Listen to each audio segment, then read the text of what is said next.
नमस्कार दोस्तों, आज मैं आपको ऐसी हकीकत बताऊंगा इंडस्ट्री की जो नॉर्मल लोगों को नहीं पता है और ये साइकोलॉजिकल उनकी कैसे बनती है। किस तरह से ये 4 बॉलीवुड एक्ट्रेस ऐसी है जिन्होंने किस तरह से क्या क्या किया, कैसे सेपरेटेड हुए, क्या गंद मचा रखी है बॉलीवुड में और ये गंद क्यों होती है, इनकी गलती भी है या नहीं है और ये कैसे होता है सिर्फ और सिर्फ बॉलीवुड में या फिर कैसे इंडस्ट्री में।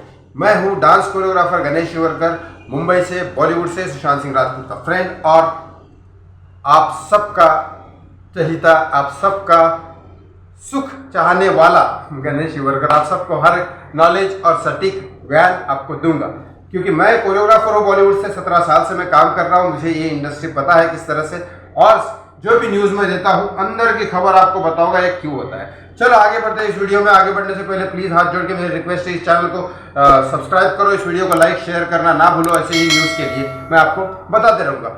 आज पहले मैं बताऊँगा कि ये रिलेशनशिप क्यों नहीं चलते आगे, बॉलीवुड में रिलेशनशिप क्यों नहीं बढ़ते आगे, ऐसा क्या होता है मैं बताता हूँ आपको। एक तो लड़का लड़की को फ्रीडम दिया जाता है, चलो काम करो, चलो वो तो होना भी चाहिए, लेकिन मिलना जुलना, आउटडोर जाना, ये करना वो करना। जैसे मैं डांसिंग की बात कर रहा हूँ, डांसिंग में हम लोग लड़का लड़की के साथ डांस करते हैं, अब छुआ छुई ये थोड़ा अट्रैक्शन हो जाता है। अट्रैक्शन होने के बाद आर्टिस्ट है, आर्टिस्ट इमोशनल भी होता है और उसके बाद ये अट्रैक्शन भी होता है, बाबू मेरा ये बाबू बाबू, फ़ोन पे चुम्मा चाहते, ये सब चलता रहता है और उसके बाद क्लोज भी आते हैं और फिर वापस से अलग हो जाते हैं। अगली फिल्म, अगला शो, अगली शूट, अलग पार्टनर, अलग चीज़ें होते रहता है, ऐसा चलते रहता है। तो एक साइकोलॉजिकल आदत पड़ जाती है कि भाई साहब अब एक आदमी के साथ नहीं हो पाएगा, एक औरत के साथ नहीं हो पाएगा, ये आदत पड़ जाती है। और फिर शादी होने के बाद तुम कितनी देर, तो साइकोलॉजिकल एक शादी होने के बाद कितनी देर आप एक पार्टनर के साथ रहोगे,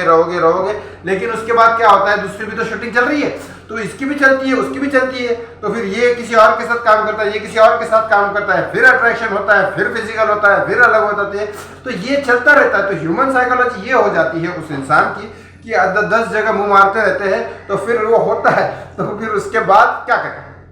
तो ऐसे ही मैं आज 4 एक्ट्रेस की बात करूंगा जो ये है। एक्चुअली आर्टिस्ट की भी गलती नहीं है, जब हर जगह ये होने लगे तो फिर उसका मन बहुत कंट्रोल में होना चाहिए, जो नॉर्मल लोगों का होता है। आर्टिस्ट तो पहले ही इमोशनल, फिर उसके बाद ये फिजिकल अट्रैक्शन, और वो भी हर बार, हर 2 महीने बाद, हर इसमें, हर शूटिंग में, हर अलग होता रहता है और कोई रिस्ट्रिक्शन भी नहीं है। तो और वो कोई जबरदस्ती, कोई किसी से जबरदस्ती नहीं करता, सब मन मर्जी से होता है, ये कोई गुनाह नहीं है। बस ये साइकोलॉजी में बता रहा हूँ किस तरह से होता है। चलो मैं आज इस बारे में एक एक करके नाम बताऊंगा आपको। अमृता सिंह आपको पता है, बेताब फिल्म की स्टार्टिंग की थी सनी देओल के साथ, सुपर डुपर ब्लॉकबस्टर मूवी हुई थी अमृता सिंह की और उसकी एक्टिंग की बहुत दीवाने हो गए थे लोग। एक फिल्म आई थी शायद चमेली की शादी, मुझे उसमें बहुत बढ़िया एक्टिंग लगी थी अमृता सिंह की। इनकी शादी हुई थी सैफ अली खान के साथ, पहली शादी। रिलेशनशिप तो छोड़ो, रिलेशनशिप बाजू में। सैफ अली खान थोड़े से मेरे हिसाब से कुछ ज़्यादा ही इमोशनल है, एज का डिफरेंस कभी नहीं देखते क्योंकि सैफ अली खान अमृता सिंह से 12 साल बड़े थे तब जब इन्होंने शादी की। अफेयर तो पहले से चला होगा। इसके बाद 12 साल बड़ी लड़की के साथ उन्होंने शादी की, उसके बाद 13 साल उनके साथ रिलेशन में रहे, उसके बाद अलग हो गए। करीना कपूर से सैफ अली खान ने शादी की, जिसका भी डिफरेंस सैफ अली खान से करीना शायद 12 या 14 साल छोटी है। मतलब पहली शादी की 13 साल उम्र की बड़ी लड़की के साथ, फिर करीना के साथ की 12 साल 13 साल छोटी उम्र की। ये गलत नहीं है, मैं गलत नहीं बोल रहा हूँ, क्योंकि जब बड़ी से भी शादी कर सकते हैं, छोटी से भी शादी करते हो, इट्स कंप्लीटली एग्री कि वो इमोशनल आदमी है, पसंद आया। जोर जबरदस्ती तो किसी के साथ नहीं की और इंडस्ट्री में मुझे जितना पता है जोर जबरदस्ती कोई नहीं करता है, सब मोहब्बत से लेना देना चलता रहता है, शादी ब्याह सब चलता रहता है, डिवोर्स विवोर्स बहुत नॉर्मल चीज़ें हैं, चलती रहती है। लेकिन ये 4 एक्ट्रेस ने उसके बाद 13 साल बाद जब सैफ अली खान से अलग हो गए अमृता सिंह, तब उन्होंने, सैफ ने तो शादी कर ली लेकिन अमृता सिंह ने शादी नहीं की, जिनकी बेटी सारा अली खान आज भी अमृता सिंह के साथ है। दूसरी है करिश्मा कपूर खानदान की बेटी, जिसने पहले कपूर खानदान की ये बेटी है जिसने कपूर खानदान का नाम रोशन कर दिया था। इतनी सुपरहिट फिल्में थी जिसकी जोड़ी हर किसी के साथ मैच होती थी। एक फिल्म की थी दिल तो पागल है, शाहरुख खान के साथ मैच, गोविंदा जी के साथ तो बतेरे फिल्में की और सब की सब मैक्सिमम सुपर डुपर हिट थी। बहुत मानी जाती थी जोड़ी। हर किसी के साथ एक्टर के साथ काम किया है, वो सुनील शेट्टी हो, अक्षय कुमार हो, हर किसी के साथ काम किया है और सुपरहिट जोड़ी मानी गई है करिश्मा कपूर के साथ। 2003 में उन्होंने शादी की थी संजय कपूर के साथ, लेकिन शादी के 13 साल बाद, सेम 13 साल बाद ये लोग अलग हो गए। करिश्मा कपूर ने अभी तक शादी नहीं की, वो अपने बच्चों के साथ है, लेकिन संजय कपूर ने शादी की और वो आगे बढ़ गए। हमेशा आदमी शादी कर लेता है, आदमी कभी अकेला नहीं रहता, औरत बेचारे अकेले रह जाती है क्योंकि बच्चे उसके पास रह जाते हैं, क्योंकि माँ का प्यार तो माँ का प्यार ही होता है, ये बात तो सच है। लेकिन इंडस्ट्री का ये बात सच है, ये अगर किसी को वाकई में भोगना है तो बॉलीवुड इंडस्ट्री में आ जाए।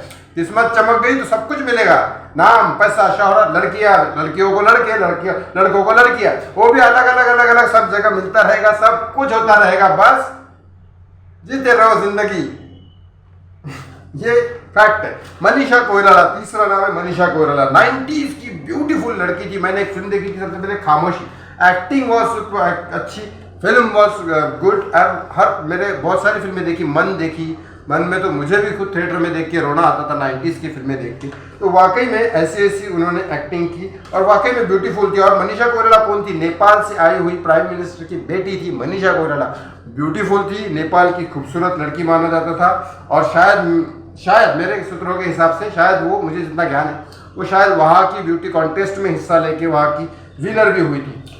उन्होंने शादी की थी नेपाल के बिजनेसमैन सम्राट देहाल से उन्होंने शादी की थी और 2 साल बाद ही वो अलग हो गए। और उसके बाद मनीषा कोइराला ने कभी शादी नहीं की। आपको एक बात बता दो, कुछ साल पहले की बात थी, मनीषा कोइराला को कैंसर हुआ था, फिर भी वो लड़ते झगड़ते उस कैंसर में से बाहर निकली और आज भी वो अपनी जिंदगी की लड़ाई लड़ रही। पूजा भट्ट, महेश भट्ट की बेटी पूजा भट्ट, जिन्होंने एक्टिंग में कोशिश की, एक्टिंग में काफ़ी फिल्में चली भी, काफ़ी फिल्में नहीं भी चली। उसके बाद डायरेक्शन पूजा भट्ट ने शुरू किया और वो भी, उसके बाद कुछ फिल्में चली, कुछ नहीं चली। उसके बाद उन्होंने, महेश भट्ट की बेटी थी, काफ़ी सारे कंट्रोवर्शियल स्टेटमेंट भी आ गए और उसके बाद, लेकिन ये स्टेटमेंट सारे महेश भट्ट की तरफ से आए, पूजा भट्ट की तरफ से नहीं आए थे। उन्होंने शादी की थी पूजा भट्ट ने मनीष मखीजा से शादी की। 11 साल बाद वो अलग हुए। 11 साल बाद पूजा भट्ट मनीष मखीजा के साथ रही, उसके बाद वो अलग हुए। मीडिया ये कहती है, मीडिया के कहने के हिसाब से, कि वो अलग होने के बाद पूजा भट्ट डिप्रेशन में चली गई थी और उसके बाद उन्होंने दारू, ड्रिंक, अल्कोहल वगैरह करना चालू कर दिया था। इसका खुलासा उन्होंने खुद कुछ महीने पहले एक मीडिया में, जब सुशांत सिंह राजपूत का उन्होंने कुछ जिक्र हुआ था शायद, तो उन्होंने खुद बोला था कि सुशांत सिंह राजपूत की डेथ में मीडिया ने बहुत बुरा व्यवहार किया, ऐसा पूजा भट्ट बोल रही थी कि, लेकिन मैं खुद उस डिप्रेशन से, मतलब उसका कहना, ऑफकोर्स भट्ट फैमिली डिप्रेशन ही बोलेगी, लेकिन उन्होंने जब बोला कि डिप्रेशन में था, ऐसा था, मतलब वो खुद डिप्रेशन में थी, तो मैं खुद अल्कोहल की तरफ बहुत डाइवर्ट हो गई थी, तो मेरे पिता ने मेरे को संभाला। अभी क्या बोला है आप खुद जाके वीडियो देख लो। लेकिन हाँ, आज की डेट में पूजा भट्ट वापस अपनी लाइफ में आ चुकी है। बहुत सारे उतार चढ़ाव पूजा भट्ट ने भी देखे, इन चारों ने बहुत सारे उतार चढ़ाव देखे। ये तो मैरिड लाइफ की बात कर रहा हूँ, इसके पीछे रिलेशनशिप कितने होते हैं और एक समय पे अगर बहुत ज़्यादा रिलेशनशिप, बहुत ज़्यादा ये हो जाता है, फिर डिवोर्स ही हो जाते हैं, तो इन लोगों का एंड में होता है कि नहीं, अब शादी करना ही नहीं है क्योंकि बहुत हो गया। क्योंकि रिलेशनशिप फिजिकल होता रहता है, चलता रहता है, इंडस्ट्री में इस बात की कोई कमी नहीं है। मस्त जब मिले, थोड़ा सा बातें हुई, पसंद आ गए एक दूसरे को, हो गया फिजिकल, कोई बात नहीं है। अगर ज्यादा पसंद आ गए तो 1 महीना चला, बहुत पसंद आया तो 2-3 महीना चला, ये सब चलता रहता है। उसमें कोई नहीं, कभी तुम्हारे घर में, कभी मेरे घर में, कभी होटल में, कभी शिमला में, कभी इधर, कभी उधर, कभी बाहर। अगर बहुत बड़ा फिल्म सेलिब्रिटी है तो इंडिया के बाहर चले जाओ, वहाँ कोई पहचानता नहीं है, ऐश कर लो। और फिर अगर थोड़ा कम पैसा है, टीवी सीरियल वाले हैं, तो फिर भी बैंकॉक इधर उधर जा सकते हैं। फिर भी उससे भी नीचे है, पहले सेलिब्रिटी थे, लेकिन आज जमाना चल नहीं रहा है काम, और काम नहीं है तो फिर चलो दिल्ली चले जाओ, इधर चले जाओ, उधर लुकी छुपा ये कर लो। लेकिन पहले बहुत बड़े सेलिब्रिटी थे, लेकिन आज बिल्कुल ही हालत खराब है। और फिर तुमको कोई नया मॉडल पकड़ना पड़ता है जो यंग हो, लेकिन मतलब लड़का है तो लड़की यंग पकड़ेगा और लड़की है तो फिर लड़का यंग पकड़ेगा। न्यू कमर्स को, उन लोगों को काम देने के बहाने हो या फिर वैसे अगर पसंद है तो फिर, लेकिन वो करते हैं तो अपने घर में या दूसरे घर में करते हैं, तो डिपेंड ऑन द सिचुएशन। लेकिन इंडस्ट्री में एक बात है, आपने एक बार नाम कमा लिया तो जिंदगी भर के लिए कम से कम ये फिजिकल वाला आपको कभी कम नहीं पड़ेगा। अगर आपके ऊपर कंट्रोल है तो फिर ठीक है।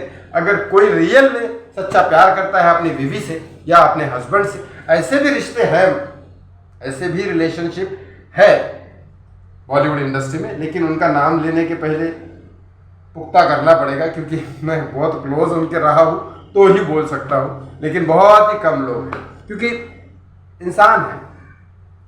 जब विश्वामित्र जैसे साधु संत भटक गए औरत का देख के, और जो औरत से संभले नहीं गई अपने अंदर की इच्छाएं, और जब मेरे हिसाब से उर्वशी थी, शायद उर्वशी या रंभा, उर्वशी या मेनका थी, जो अर्जुन का एकदम वो रूप देख के वो भी खुद भाग गई उसके ऊपर, इसीलिए उन्होंने श्राप दिया था अर्जुन को कि 1 साल तक वो गे बने रहेंगे, और उसका फायदा ही हुआ।